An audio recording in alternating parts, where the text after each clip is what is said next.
So this is a text of press conference of Northern Consensus Movement in collaboration with Arewa Traders Association, Tricycle Riders and Owners Association, Northern Parliament, Arewa Liberation Movement, United Arewa Youth Organization, Northern People's Unity Reconciliation Forum, Gan Allah Association of Nigeria, Amalgamated Cattle Dealers Association of Nigeria, and ACSC, and 60 others. But like I said, there's due to COVID-19, we decided that this leadership of these very organizations will be here while others might not necessarily be here. And our text read thus: Nnamdi Kanu, the leader of IPOB and ECN, wanted for the killings, destructions of property of northerners residing on and undertaking their lawful businesses in the southeastern part of Nigeria. We of the Northern Consensus Movement, NCM, an amalgamation of more than 75 organizations of northern extraction, have taken it upon ourselves as active and responsible citizens of this country, Nigeria, to state in clear, unequivocal terms and without any form of ambiguity that, 1, we believe Nigeria is a democratic nation under a democratically elected government. 2, we call on all countries of the world to respect our sovereignty as a nation. 3, that Nnamdi Kanu, the leader of IPOB, is the man and brain behind the killings and destructions of properties belonging to innocent northerners residing in southeastern Nigeria, carrying out their legitimate businesses using his proscribed terrorist organization, IPOB/ECN. You are all aware that Nnamdi Kanu jumped bail while facing treasonable charges against the Nigerian state. Northern Consensus Movement, in collaboration with these organizations, are hereby declaring Nnamdi Kanu, the spiritual leader of IPOB and ECN, wanted for crimes against humanity and for instigating the killings of innocent northerners residing in southeastern Nigeria via his hate speech. We call on both the U.S. government, that is the United States government, the British government, as the champions of democracy, the U.S. government, the German government, and the British government as champions of democracy, rule of law, and freedom of speech and expression, to kindly and humbly respect Nigerian sovereignty, facilitate repatriation of Nnamdi Kanu back to Nigeria so that he can face his terrorism and genocide charges against innocent citizens of Nigeria. Northern Consensus Movement, in collaboration with these organizations, has placed a bounty. We are placing a bounty of 100 million naira. We are placing a bounty of 100 million naira as an offer to anyone who can produce Nnamdi Kanu alive, hale, and hearty. Please take note. Whoever can produce Nnamdi Kanu alive, hale, and hearty, uninjured, to us for onward delivery to security agencies for his continuous prosecution. That is on the part of Nnamdi Kanu. Here, we are also calling on the federal government of Nigeria that there was the promise of compensation of the killings, of destructions of property of northerners during the #EndSARS protest, the Akinyele market protest, and again the IPOB. The federal government has promised to pay compensation of 4.7 billion naira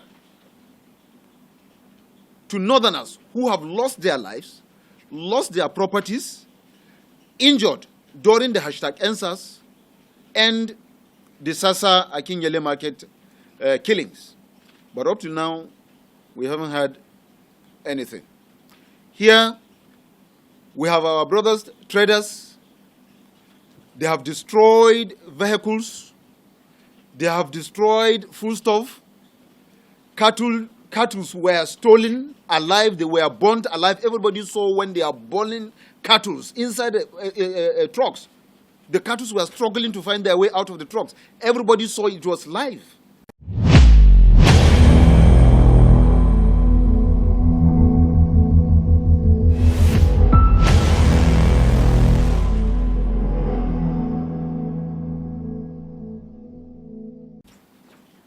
They were killing our people in the name of killing people and calling them Fulani herders. Every Fulani headsman, just like any other Nigerian, has right to live anywhere, to do business, to do intermarriages. It is within the Constitution of the Federal Republic of Nigeria that anybody that is a Nigerian can live anywhere unhindered. We as Northerners have been patient.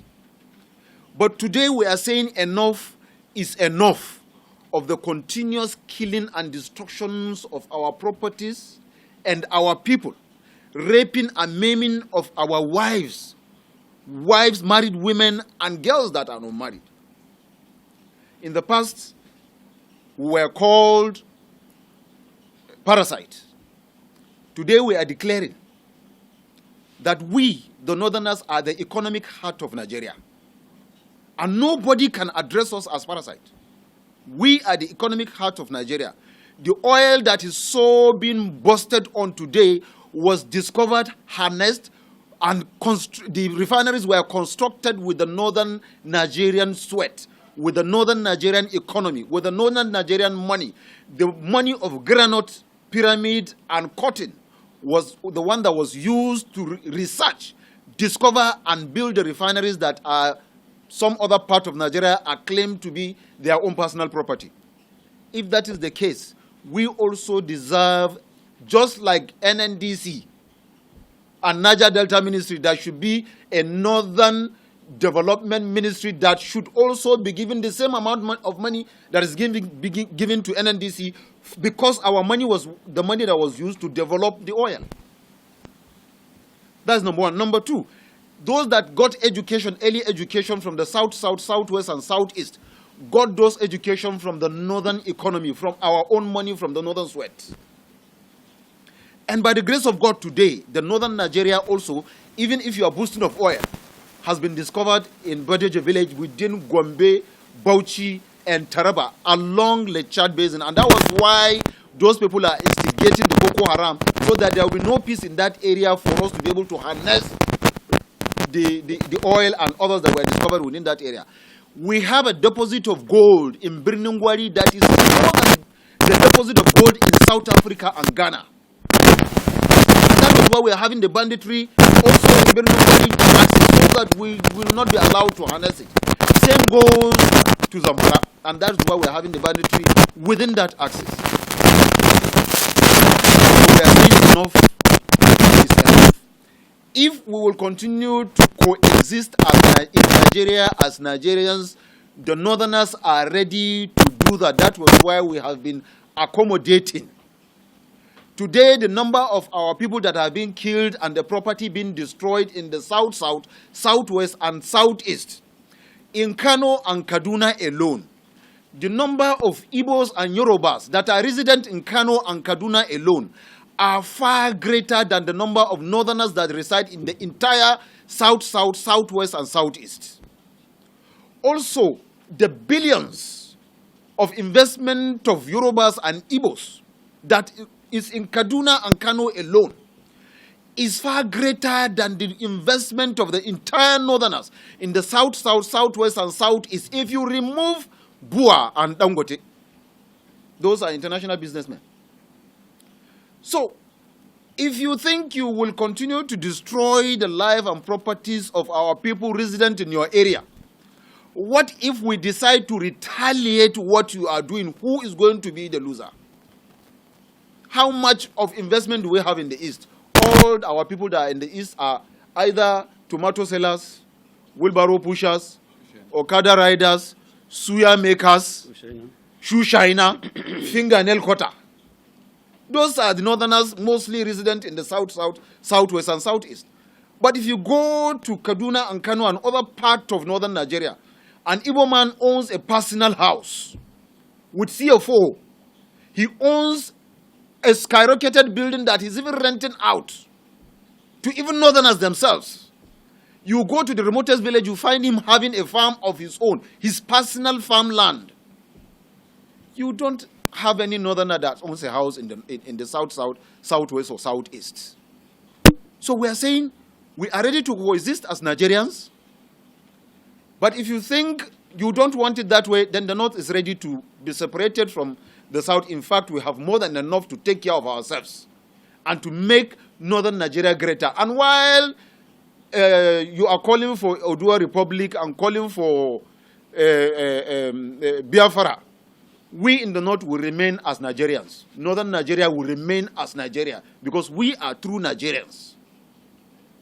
So with this, we are passing this message to the federal government, to the eastern and western state governors, that every northerner that has been killed, every property of any northerner that has been destroyed, we are saying that the government of those states, that those incidents happen, must pay our people. You must pay compensation. We will no longer tolerate the killing of our people. We will no longer tolerate the destruction of properties of our people anymore. If not, we have done it in the past, we will do it again. We don't want to do it. So we are passing a word of warning. They said a word is enough for the wise. I repeat, compensation must be paid for every penny, for every dime that has been lost by a northerner. Be him a Fulani man, be him a Hausa man, be him a TV man, be him an Arago man, or any other tribe that is in the north that any of his property or life has been destroyed. The state governors will be responsible and they must pay us. If they don't, they should not blame us for whatever action we will take. We are passing a word of warning and we are giving a 30 days ultimatum.